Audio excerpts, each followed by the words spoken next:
श्री गुरु चरण कमलेभ्यो नमः। मैत्रेय जी कहते हैं, हे विदुर, जब पृथु महाराज के यज्ञ से भगवान वापस चले गए, देवता और ऋषि मुनि भी चले गए और पृथु महाराज यज्ञ के स्थान से अपनी राजधानी में आ रहे थे, तो राजधानी को बहुत अच्छी तरीके से सजाया गया था।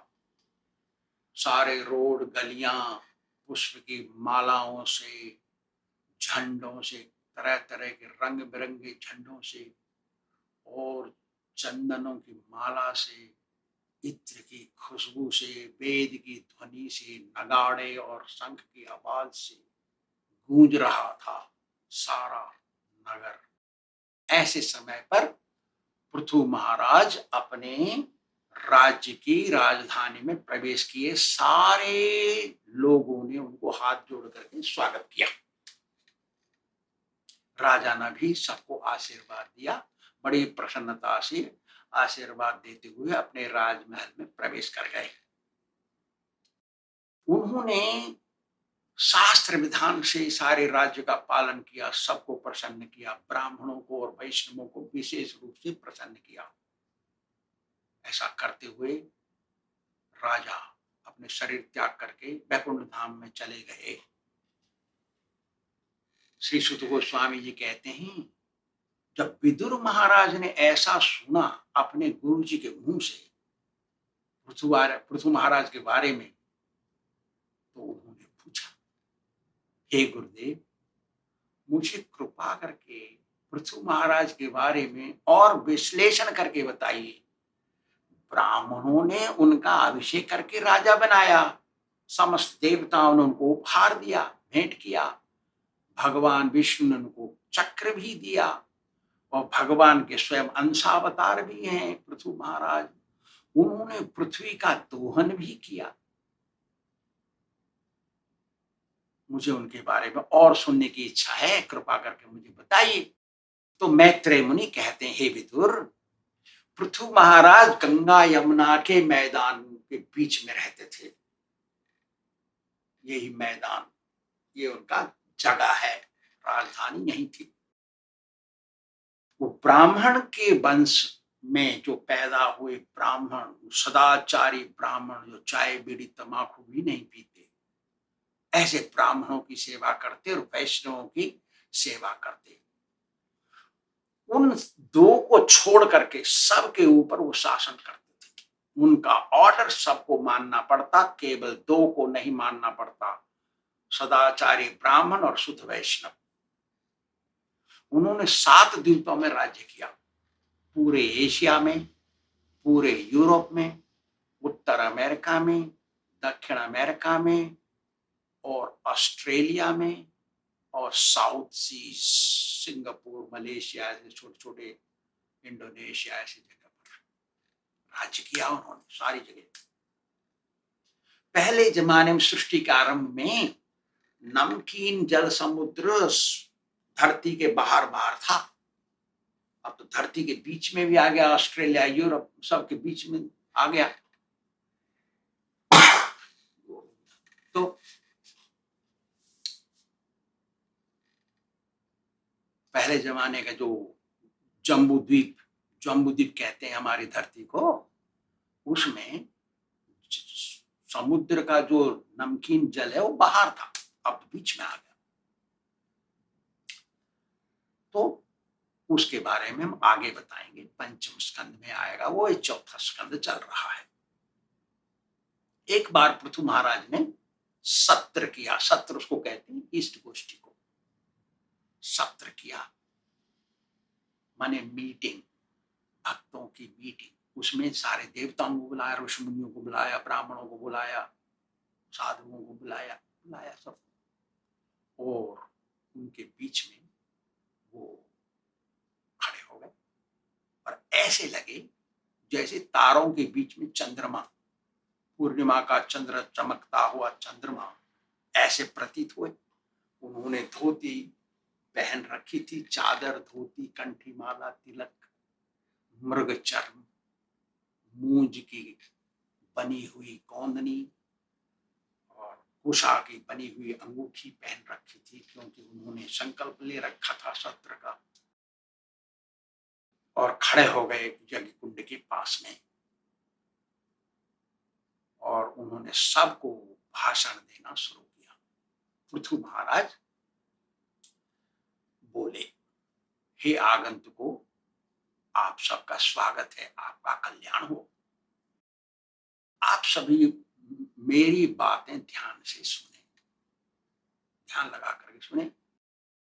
जिसके पास कोई भी प्रश्न हो वो ऋषि मुनियों से समाधान ले सकते हैं। मेरी बातों से किसी को कोई संदेह हो तो ऋषि मुनियों से आप परामर्श करिए।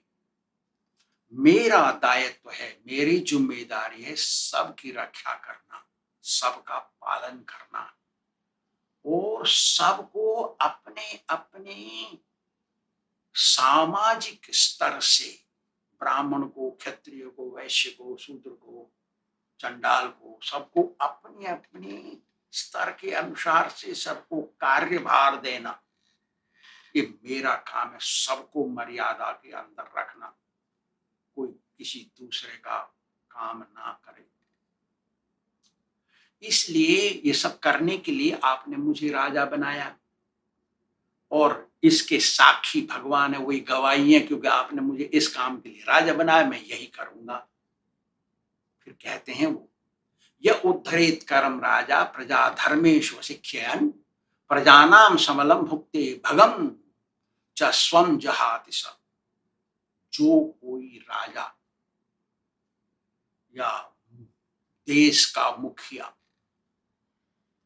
अपनी प्रजा को धार्मिक शिक्षा ना देकर उनको सही तरीके से मार्ग में न रखकर, उनका सही तरीके से देखभाल रक्षा न करके उनसे केवल टैक्स वसूलता है अपना खजाना भरने के लिए, वो पापी बन जाता है राजा। उसकी सारा संपत्ति ऐश्वर्य समाप्त हो जाता है। इसलिए आप सभी लोग एक काम करें मेरे लिए। मैं आपका ऐसा काम नहीं करूंगा, आपसे केवल टैक्स लूं, आपको सन्मार्ग में ना चलाऊं, ऐसा मैं नहीं करूंगा। मेरे लिए आप एक काम करें, आपस में दोष ना निकालें। जो दोष दूसरे का निकालने का, गंदगी शिकायत करने का आदत है, उसको आप छोड़ें। राजा एक बात चाहते थे, क्योंकि आपस में दोष दृष्टि देखने से एक प्रकार का झगड़ा शुरू होता है। और आप सब भगवान को याद करते हुए अपने अपने कार्यों को करें, कर्तव्य का पालन करें। ऐसा करने से आपके स्वार्थ की सिद्धि होगी और मेरा भी मन प्रसन्न रहेगा, ऐसा बोले। फिर अपनी प्रजा को बोलने के बाद अब देवताओं से, ऋषि मुनियों से बात करते हैं। हे शुद्ध चित्त देवताओं, हे ऋषि मुनियों, आप मेरी बातों का अनुमोदन करें, स्वीकार करें कि मैं सही बोल रहा हूं। इसके बाद वो बोलते हैं, अपने पितरों को, हे पितरों, मेरी सहायता करें और सोचें कि कर्ता के कार्य का परिणाम तीन आदमी भोगते हैं। तीन आदमियों को परिणाम भोगना पड़ता है, करने वाला, और जो उसको सलाह देने वाला, तीसरा है जो उसके सपोर्ट करता है, समर्थन। ये तीन आदमी भोगते हैं। कोई भी पाप का काम हो, करने वाला, उसको सलाह देने वाला और उसका समर्थन करने वाला। जो पुण्य का काम है, तीनों आदमी बराबर के भोगते हैं। मेरी बातों को दुष्टात्मा, पापी, दुरात्मा, अधार्मिक, दंभी, घमंडी, वेन जैसे राजा जो मर गया, ऐसे आदमी मेरी बात का समर्थन नहीं करेंगे। ऐसे लोग आध्यात्मिक मार्ग में विश्वास नहीं रखते। आप सब लोग वर्ण और आश्रम के आधार पर अपना अपना कार्य करते हुए शास्त्र विधि से जीवन बिताएं और भगवान का भजन करें। हृदय में किसी प्रकार का कपट न रखें, क्योंकि कपट किसी को पसंद नहीं है, विशेष से भगवान को। कपटी उसको कहते हैं जो कुछ कहता है कुछ और, सोचता है कुछ और, करता है कुछ और, उसको कपटी कहते हैं। दो तरह का होता है और किसी को पता नहीं पड़ने देता। आप अपना जीवन भजन पूजन करते हुए सारा कार्य अपने समाज के स्तर से करें। ब्राह्मण ब्राह्मण का काम करे, क्षत्रिय क्षत्रिय का काम करे, वैश्य वैश्य का काम करे, शूद्र शूद्र का काम करे, ऐसा अपना अपना स्तर का काम करें। और ऐसा करेंगे तो मरणोपरांत आप वैकुंठ में जाएंगे। आप सब लोग जब समय मिले तब सदगुरु की सेवा जरूर करें। सदगुरु की सेवा करने से आपके ऊपर भगवान प्रसन्न होंगे। भगवान प्रसन्न होने से आपको शाश्वत शांति मिलेगी। शाश्वत शांति से आप जब तक जीवित रहेंगे आपको सुख मिलेगा और मरने के बाद वैकुंठ जाएंगे। क्यों? कि भगवान प्रसन्न होते हैं गुरु को प्रसन्न करने से। पृथु का प्रवचन सुनकर के उपस्थित ब्राह्मण ऋषि मुनि देवता सब ने बड़ाई की और कहा कि सतपुत्र के कारण पापी पिता को भी नरक से छोड़गा करके स्वर्ग में चला जाता है, वो नरक से निकलता है पुण्यात्मा पुत्र होने से। पापी पिता, तो तेरा पाप, इसका मतलब ये है तेरा पिता वेन भा पापी था और तेरे कारण स्वर्ग से निकला और नरक से निकला और स्वर्ग में गया।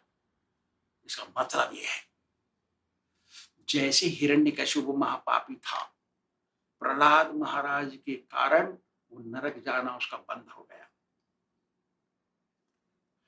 फिर ऐसा कह करके देवता ऋषि मुनि चुप हो गए। फिर वो उनके नागरिक बोले, देशवासी साधारण जनता जो वहां उपस्थित थी, प्रजा, उन्होंने कहा हे महाराज आप तो भगवान के अंश हैं, आप ब्राह्मण के अंदर प्रवेश करके क्षत्रियों को गाइड करते हैं, आप क्षत्रियों के अंदर प्रवेश करके ब्राह्मणों को और दूसरी जातियों को गाइड करते हैं, सुधारते हैं। आप ब्राह्मण और क्षत्रियों के अंदर एक साथ प्रवेश करके सारे जगत की रक्षा करते हैं।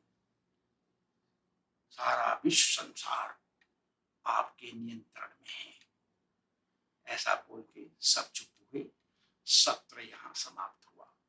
श्री राधा गोविंद भगवान की